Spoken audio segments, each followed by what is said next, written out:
दोस्तों, अगर आपने गुल्ली बुल्ली और पुरानी हवेली का पार्ट 1 अभी तक नहीं देखा है तो पहले आप उसे देख लें, नहीं तो ये स्टोरी आपको समझ में नहीं आएगी। पिछली वीडियो में आपने देखा था कि शॉन की लापरवाही की वजह से उसका एक्सीडेंट हो जाता है और एक्सीडेंट की वजह से शॉन के पैर में चोट आती है, जिसकी वजह से शॉन ठीक से चल नहीं पाता और वो भटकते हुए पुरानी हवेली पहुंच जाता है।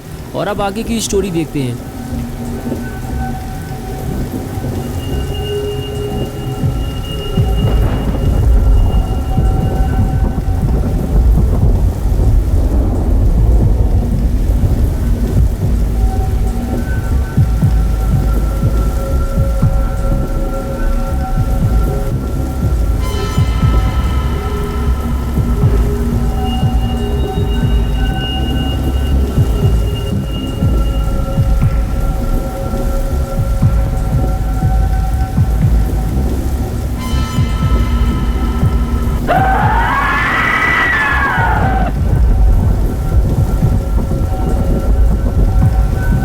इधर गुल्ली और बुल्ली भी अब काफी परेशान हो चुके हैं क्योंकि शॉन दिन में 3:30 बजे घर से बर्गर लेने के लिए निकला था, लेकिन अब रात के 8 बज चुके हैं और शॉन अब तक वापस नहीं आया है। शॉन का फोन भी स्विच ऑफ है और किसी को नहीं पता शॉन कहाँ चला गया है। गुल्ली और बुल्ली भी बर्गर शॉट जाकर वापस आ चुके हैं, लेकिन शॉन वहाँ गया ही नहीं था। बुल्ली गुल्ली को यही समझा रहा है कि तुमने शॉन को जहाँ भेजा था गुल्ली, शॉन वहाँ गया ही नहीं था, बल्कि वो कहीं और से बर्गर लेने चला गया होगा। अब हम उसे पूरे शहर में कहाँ ढूंढेंगे, मेरे तो यही समझ में नहीं आ रहा है। तभी गुल्ली को कुछ याद आया, रुको मैं समझ गया शॉन कहाँ गया होगा। बिग बर्गर, अरे वही जो 3 बर्गर लेने पर 1 कोला फ्री देते हैं। शॉन फ्री की कोई चीज छोड़ता नहीं है और तुम्हें तो पता ही है बुल्ली कि बिग बर्गर वाले अपना स्टोर चलाने के लिए नई नई स्कीम निकालते रहते हैं, क्योंकि उनका स्टोर पुरानी हवेली जाने वाले रास्ते की तरफ पड़ता है। इस वजह से बहुत कम लोग ही उधर जाते हैं, ज्यादातर लोग बर्गर शॉट जाना पसंद करते हैं। शॉन मुफ्त में कोला पाने के चक्कर में उधर ही गया होगा और वहीं उसके साथ कुछ बुरा हुआ है। बुल्ली बोला, अब तो मुझे पूरा यकीन हो गया है कि शॉन का एक्सीडेंट हुआ है। हवेली के आसपास कई एक्सीडेंट हो चुके हैं, शॉन भी ये बात जानता था और उसके बाद भी फोन पर बात करते हुए गाड़ी चलाओगे तो ये तो होगा ही।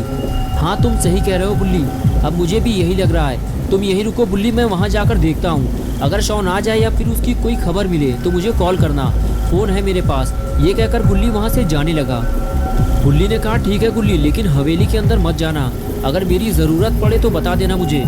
मुझे नहीं लगता बुल्ली कि मुझे तुम्हारी ज़रूरत पड़ेगी। शॉन मुझे कहीं रोड के किनारे पड़ा हुआ मिलेगा, मैं जाकर देखता हूँ, फिर बताता हूँ तुम्हें। और उसके बाद बुल्ली गाड़ी लेकर वहाँ से चला गया। बुल्ली अकेले ही रात के इस अंधेरे में भीगते हुए शॉन को ढूंढने निकल गया। उसे लग रहा है कि वो शॉन को आसानी से ढूंढ लेगा, लेकिन बुल्ली को क्या पता कि उसने शॉन को ढूंढने में बहुत देर कर दी है। बुल्ली गाड़ी चलाते हुए रोड के दोनों तरफ बड़े ध्यान से देखता रहता है कि शायद उसे शॉन या अपना रेड कलर का स्कूटर कहीं दिखाई दे जाए, लेकिन ऐसा नहीं होता। बुल्ली की सारी उम्मीदों पर पानी फिर जाता है। अब बुल्ली को कुछ समझ में नहीं आ रहा है कि शॉन आखिर कहाँ चला गया है। उसे उम्मीद थी कि वो पुरानी हवेली के आसपास ही कहीं मिल जाएगा, लेकिन ऐसा नहीं हुआ। बुल्ली शॉन को ढूंढते ढूंढते पुरानी हवेली तक पहुंच गया, लेकिन शॉन का कुछ अता पता नहीं है। कहीं किसी ने शॉन को अकेला देखकर किडनैप तो नहीं कर लिया है। बुल्ली ये सब सोच ही रहा था कि तभी उसकी नज़र रोड के किनारे पड़े हुए एक स्कूटर पर पड़ी, जो कि लाल कलर का था। बुल्ली ने फौरन गाड़ी रोकी और उसे देखने लगा और कुछ ही देर में बुल्ली अपना स्कूटर पहचान गया। अरे ये तो अपना स्कूटर है। बुल्ली ने सही कहा था कि शॉन का एक्सीडेंट हुआ है, पूरा स्कूटर तो टेढ़ा मेढ़ा हो गया है, लेकिन शॉन कहाँ है। गुल्ली शॉन के बारे में सोच ही रहा था कि तभी पीछे से किसी ने गुल्ली को आवाज़ दी। गुल्ली ने फौरन पलट कर देखा तो सामने एक मोटा ताज़ा आदमी खड़ा हुआ था जो गुल्ली को अपने पास बुला रहा था। गुल्ली को लगा कि शायद ये आदमी शॉन के बारे में कुछ जानता होगा, इसलिए गुल्ली उस आदमी के पास जाने लगा। पास जाते हुए गुल्ली ने कहा, क्या हुआ पहलवान अंकल, आप इस एक्सीडेंट के बारे में कुछ जानते हैं क्या? तमीज़ से बात करना मुझसे, कद्दू पहलवान नाम है मेरा, हड्डियाँ तोड़ डालूंगा मैं तुम्हारी। लेकिन मैंने बदतमीज़ी क्या की है जो आप मेरी हड्डियाँ तोड़ डालोगे? तुम्हें घबराने की ज़रूरत नहीं है मोटू, मैं इस वक्त बहुत ज़्यादा गुस्से में हूँ, इसलिए ऐसा बोल दिया। चलो अब इस गाड़ी को किनारे लगवाने में मेरी मदद करो, इस गाड़ी की वजह से मेरा एक्सीडेंट होने वाला था। वक्त रहते मैं संभल गया, वरना पता नहीं क्या हो जाता। चलो अब काम पर लग जाओ, वरना हड्डियाँ तोड़ डालूंगा मैं तुम्हारी। और फिर कद्दू पहलवान गुल्ली के साथ मिलकर गाड़ी हटाने लगा, लेकिन गाड़ी मिट्टी में धंस चुकी है, इसलिए कद्दू पहलवान अकेले इस गाड़ी को नहीं हटा सकता, इसीलिए उसे गुल्ली की मदद लेनी पड़ी और आखिर दोनों ने मिलकर गाड़ी को किनारे लगा दिया। पहले तो कद्दू पहलवान गुल्ली को एक छोटा मोटा बच्चा समझ रहा था, लेकिन जब गुल्ली ने कद्दू पहलवान के साथ मिलकर गाड़ी को उठाया तब कद्दू की समझ में आया कि गुल्ली भी बहुत ज़्यादा शक्तिशाली बच्चा है। कद्दू पहलवान ने गुल्ली से कहा, तुमने मेरी मदद की है, अब बताओ मैं तुम्हारी क्या मदद कर सकता हूँ। गुल्ली ने कहा, वो देखो सामने वो रहा मेरा स्कूटर जो एक्सीडेंट के बाद टेढ़ा मेढ़ा हो गया है। उसे मेरा दोस्त शॉन चला रहा था। स्कूटर तो मुझे मिल गया है, लेकिन मेरा दोस्त का कुछ अता पता नहीं है। अगर आप चाहो तो उसे ढूंढने में आप मेरी मदद कर सकते हो। कद्दू पहलवान ने कहा, ठीक है चलो उसे ढूंढना शुरू करते हैं, बताओ कहाँ ढूंढना है उसे। गुल्ली बोला, चलो पहले हम स्कूटर के आसपास ढूंढते हैं उसे, और अगर वो यहाँ नहीं मिला तो फिर हमें हवेली की तरफ जाना पड़ेगा। लेकिन हम हवेली के अंदर नहीं जाएंगे, बस आसपास देख कर वापस चले आएंगे, क्योंकि बुल्ली ने मुझे अंदर जाने से मना किया था कि हवेली के अंदर मत जाना, वहाँ भूत भी हो सकते हैं। भूत? तुम्हारा दिमाग तो ठीक है, मैं हड्डियाँ तोड़ डालूंगा तुम्हारी। भूत जैसी कोई चीज़ नहीं होती है, समझ में आया तुम्हारे? चलो मैं चलूँगा तुम्हारे साथ हवेली के अंदर, देखता हूँ कौन सा भूत मिलता है मुझे।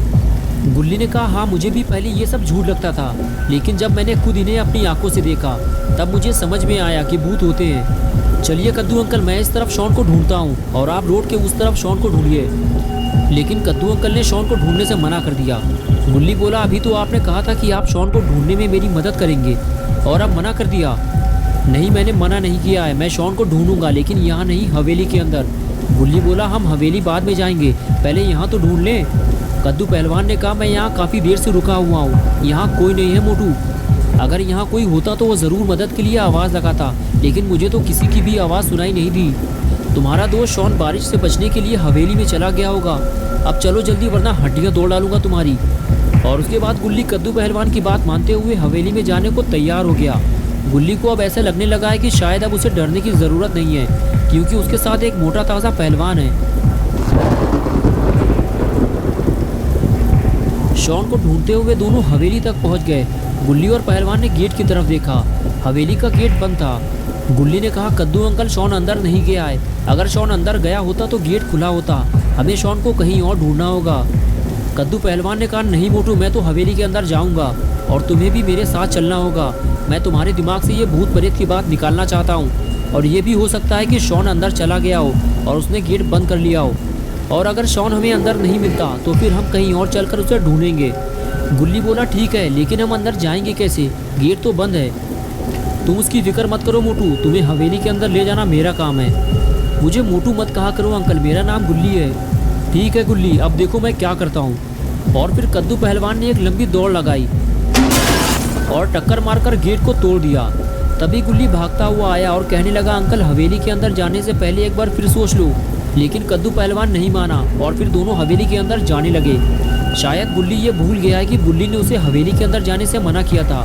कद्दू पहलवान के साथ गुल्ली भी हवेली के काफ़ी अंदर तक आ गया और तभी उसे सामने जलती हुई आग दिखाई दी और गुल्ली वहीं रुक गया और कहने लगा, अंकल ये आग यहाँ कैसे जल रही है, ये तो वीरान हवेली है, लगता है हमारे आने से पहले यहाँ कोई आया था, या फिर ये भूतों का काम है। ये किसी भूत का काम नहीं है गुल्ली, ये आग किसी इंसान ने जलाई है, तुम्हें डरने की ज़रूरत नहीं है।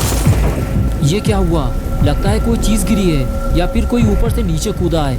ये आवाज़ यहीं से आई है, लगता है नीचे बेसमेंट बना हुआ है। कद्दू बोला, हाँ मुझे भी यही लग रहा है, नीचे तहखाना बना हुआ है, चलो चलकर देखते हैं। और दोनों तहखाने की तरफ आगे बढ़ गए।